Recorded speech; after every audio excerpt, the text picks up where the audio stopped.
जीत और हार यह हमारी सोच पर निर्भर करता है। अगर मान लो तो हार होगी और ठान लो तो जीत होगी। नमस्कार, मैं ज्योतिषाचार्य एडी शास्त्री और आपके अपने YouTube चैनल नक्षत्र एस्ट्रो वर्ल्ड में मैं आप सभी का सादर अभिवादन करता हूं। दोस्तों, जिन 6 राशियों की मैं बात कर रहा हूं, उन 6 राशियों के लिए, 6 लग्न के लिए राहु सर्वाधिक कारक माने जाते हैं। वृषभ राशि, तुला राशि, मिथुन राशि, कन्या राशि, मकर राशि व कुंभ राशि। 23 नवंबर 2025 की वो तारीख शायद आपको याद होगी। इस दिन राहु अपने ही नक्षत्र शतभिषा नक्षत्र में प्रवेश किए थे। कहते हैं जब भी राहु अपने नक्षत्र में आते हैं, इनकी ताकत बढ़ जाती है, इनकी ऊर्जा बढ़ जाती है, इनका बल बढ़ जाता है। राहु के पास 3 नक्षत्र हैं, आद्रा, स्वाति व शतभिषा। राहु फिलहाल शनिदेव की मूल त्रिकोण राशि कुंभ राशि में चल रहे हैं और 2 अगस्त 2026 तक राहु अपने ही नक्षत्र शतभिषा नक्षत्र में रहेंगे। तो क्या रहेगा राहु का प्रभाव 2 अगस्त 2026 तक मिथुन राशि वाले जातकों के लिए? आज इस वीडियो के माध्यम से हम जानने वाले हैं और समझने वाले हैं। दोस्तों, शतभिषा नक्षत्र ज्ञान व चिकित्सा का प्रतीक माना जाता है। यह नक्षत्र शोधकर्ता नक्षत्र हैं, खोजकर्ता नक्षत्र हैं और वैसे भी राहु खोजी प्रवृत्ति के ग्रह माने जाते हैं। जीवन में जब दुख लेकर के आते हैं, खोज कर लेकर के आते हैं, और सुख लेकर के आते हैं, खोज कर लेकर के आते हैं। हमारे सौर परिवार में इन्हें कलयुग का राजा कहा जाता है। एक रहस्यमय ग्रह है, छलिया ग्रह है, मायावी ग्रह है। इनका ब्रह्मांड में अलग से कोई अस्तित्व नहीं है, छाया ग्रह है। कुछ विद्वान राहु को आध्यात्मिक अंधकार मानते हैं तो केतु को प्रकाश। हालांकि यह दोनों ग्रह चंद्रमा के उत्तरी व दक्षिणी ध्रुव हैं। राहु की छाया धरती पर पड़ती है, भूलोक पर पड़ती है, वहीं केतु की छाया अंतरिक्ष में, आकाश में। राहु धरती में छुपे रहस्यों में रुचि लेते हैं क्योंकि राहु की रुचि इंद्रियों की तुष्टि में है। राहु सुखलोभी है। राहु का संबंध प्रेम और विश्वास में नहीं है क्योंकि राहु प्रेम में नहीं मानते, एक स्वार्थी प्रवृत्ति के ग्रह माने जाते हैं। अपना काम निकल गया और खेत खत्म।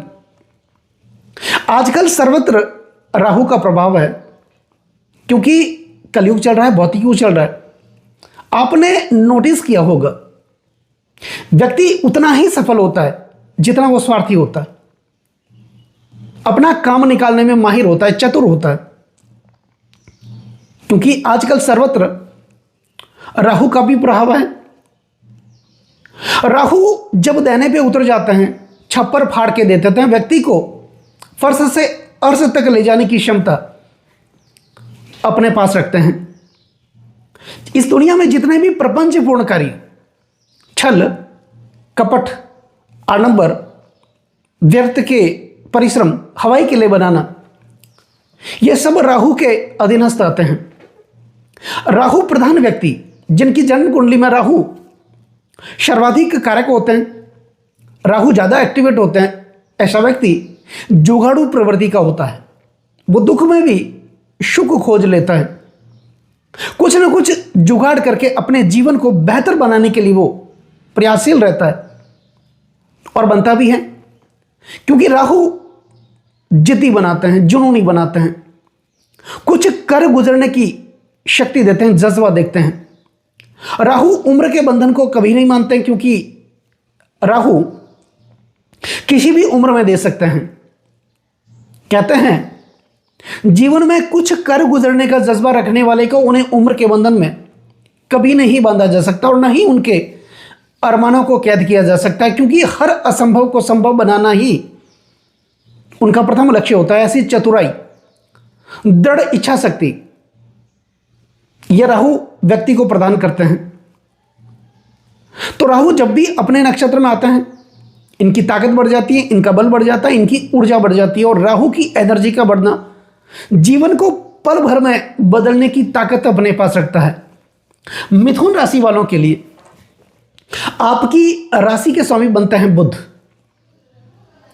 और मिथुन लग्न, मिथुन राशि वाले जातकों के लिए राहु सर्वाधिक कारक बनते हैं। और फिलहाल मिथुन राशि वालों के लिए राहु भाग्य भाव में, नवम भाव में, शनिदेव की मूल त्रिकोण राशि कुंभ राशि में चल रहे हैं और अपने ही नक्षत्र में चल रहे हैं। तो 2 अगस्त 2026 तक का यह समय होगा आपके लिए जीवन को बेहतर बनाने के लिए। आप प्रयासशील रहेंगे। और वैसे भी भाग्य भाव में राहु व्यक्ति को जुनूनी बनाते हैं, जिद्दी बनाते हैं, कुछ कर गुजरने की क्षमता देते हैं, जज्बा देते हैं। यह भाव धर्म और अध्यात्म का है। यह भाव भाग्य भाव के नाम से जाना जाता है। यह भाव पिता का भाव भी माना जाता है। तो इस समय 2 अगस्त 2026 जब तक राहु अपने ही नक्षत्र में रहेंगे तब तक पिता के साथ आपके संबंध अच्छे होंगे, मजबूत होंगे।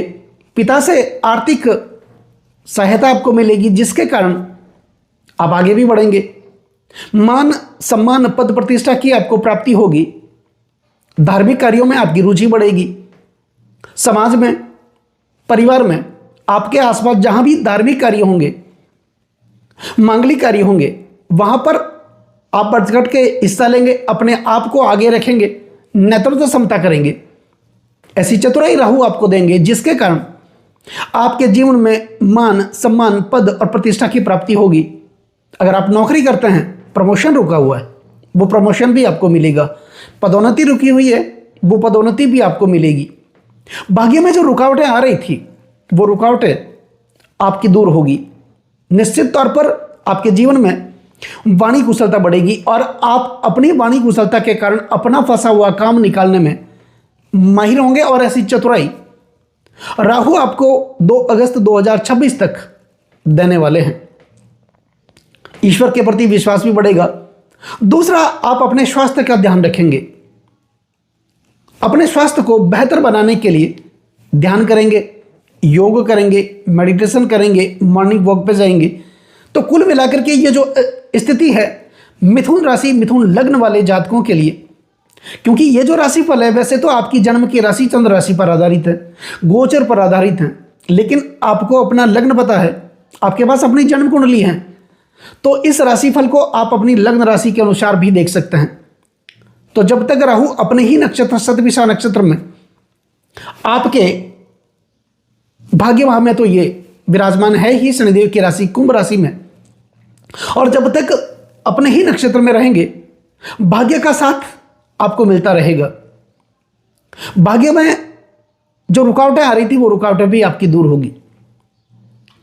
तो राहु के पास अब मुख्यतः 3 दृष्टियां हैं। राहु जिस भाव में विराजमान होते हैं उस भाव से पंचम भाव में दृष्टि करते हैं, नवम भाव में दृष्टि करते हैं और सप्तम भाव में दृष्टि करते हैं। गुरुव्रत दृष्टियां इनकी मानी जाती हैं। जहां देवगुरु बृहस्पति की दृष्टि जाती है वहां पर राहु की भी दृष्टि जाती है। तो राहु आपके भाग्य भाव में विराजमान है और भाग्य भाव से इनकी पंचम दृष्टि आपके लग्न भाव पर जा रही है। यह भाव आपके आचरण का है, आपके स्वभाव का है, आपके गुणों का है, आपके चरित्र का है, आपकी शारीरिक कदकाठी का है, आपकी महत्वाकांक्षा का है।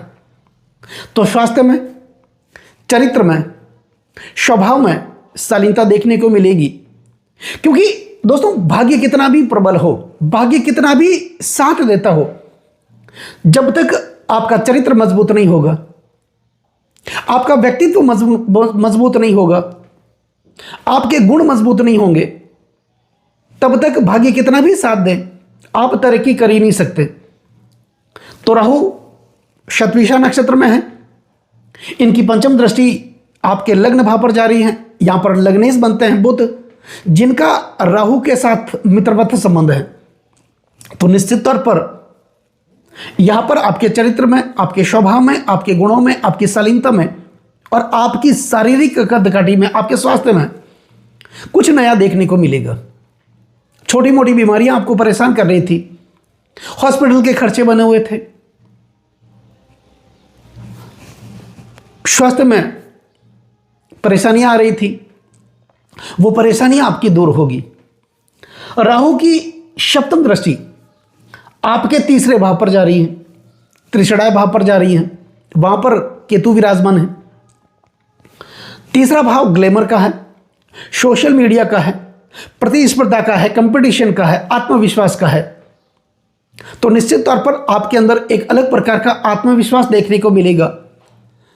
कंपटीशन में जहां भी कार्य होंगे वहां पर आप जुगाड़ू प्रवृत्ति के बनेंगे, अपने आप को प्रमोट करने की कोशिश करेंगे। और जो लोग सोशल मीडिया से संबंधित कार्यों से जुड़े हैं, फेसबुक से अर्निंग करना चाहते हैं, इंस्टाग्राम से अर्निंग करना चाहते हैं, यूट्यूब से अर्निंग करना चाहते हैं या कर रहे हैं, उनके लिए जब तक राहु अपने ही नक्षत्र शतभिषा नक्षत्र में रहेंगे, मिथुन राशि मिथुन लग्न वाले जातकों के लिए ये जो स्थिति है ये महत्वपूर्ण रहने वाली है। भाइयों के साथ अच्छे संबंध स्थापित होंगे, छोटे भाई बहनों के साथ, बड़े भाई बहनों के साथ, बहनों के साथ अच्छे संबंध स्थापित होंगे और आपके अंदर एक अलग प्रकार का आत्मविश्वास, जुनून जागृत होगा, निर्णय शक्ति बढ़ेगी और एक अच्छा निर्णय, सही समय पर सही लिया गया निर्णय पूरे जीवन को बदल सकता है। अब राहु की नवम दृष्टि आपके पंचम भाव पर जा रही है। यहां पर पंचमेश बनते हैं शुक्र, जो कि राहु के गुरु हैं शुक्राचार्य। पंचम भाव विद्या, बुद्धि व संतान का भाव माना जाता है। यह भाव संचित कर्म का भाव माना जाता है, प्रेम प्रकरण का भाव माना जाता है। तो प्रेम के हिसाब से अगर देखा जाए तो यह स्थिति आपकी अच्छी रहेगी। जो लोग प्रेम संबंधों में बंधे हुए हैं वो प्रेम शादी में भी बदलेगा। हाँ, यहां पर राहु कंफ्यूजन पैदा करते हैं, शक की प्रवृत्ति देते हैं। अगर आप एक दूसरे पर वाच रखेंगे, शक की प्रवृत्ति आपके अंदर उत्पन्न होगी तो कहीं ना कहीं ये समस्याएं बन भी सकती हैं। इसके लिए राहु के कुछ उपाय करने की आपको ज़रूरत भी होगी। इसके अतिरिक्त कोई बड़ी समस्या आपके लिए नहीं है। संचित कर्म, जो मेहनत आपने की, जो बीज आपने बोया, वो बीज विशाल वृक्ष बनकर के आपके लिए फल देने के लिए तैयार खड़ा है, आप ऐसा समझ सकते हैं। तो यहां पर आपके संतान के लिए या फिर आपके लिए, शिक्षा के लिए, ज्ञान के लिए, क्योंकि राहु की नवम दृष्टि का पंचम भाव पर जाना ज्ञानवान तो बनाता ही है लेकिन भाग्यवान भी बनाता है। तो बहुत अच्छी स्थिति है मिथुन राशि मिथुन लग्न वाले जातकों के लिए। 2 अगस्त 2026 जब तक राहु अपने ही नक्षत्र शतभिषा नक्षत्र में रहेंगे, आपको कुछ कर गुजरने के लिए, आगे बढ़ने के लिए उकसाएंगे। तो दोस्तों, कैसा लगा ये वीडियो? ये वीडियो अगर आपको अच्छा लगा हो, मेरा समझाने का तरीका आपको अगर अच्छा लगा हो, सार्थक लगा हो, तो इस वीडियो को आप आगे से आगे शेयर ज़रूर करें, बेल आइकन बटन को ज़रूर दबाएं ताकि मेरे आने वाले और भी नई नई वीडियो के नोटिफिकेशन सीधे आप तक पहुंच जाएं। लाइक ज़रूर करें, कमेंट ज़रूर करें, क्योंकि आपका एक लाइक और एक कमेंट मेरे अंदर बहुत ज़्यादा आत्मविश्वास बढ़ देता है। कमेंट में ओम राहु में नमः, ओम नमः शिवाय ज़रूर लिखें और चैनल को सब्सक्राइब ज़रूर करें। राहु से संबंधित कुछ उपाय आप ज़रूर करें। हरे नारियल में छेद करके तांबे का एक खोटा सिक्का डाल करके संध्या काल के समय अपने सर के ऊपर 11 बार घुमा करके आप बहते हुए जल में प्रवाहित करें। काली कंबल का जरूरतमंदों को दान दें, जरूरतमंदों की सेवा करें। राहु की कृपा आप लोगों पर हमेशा बनी रहेगी। तो दोस्तों, नमस्कार।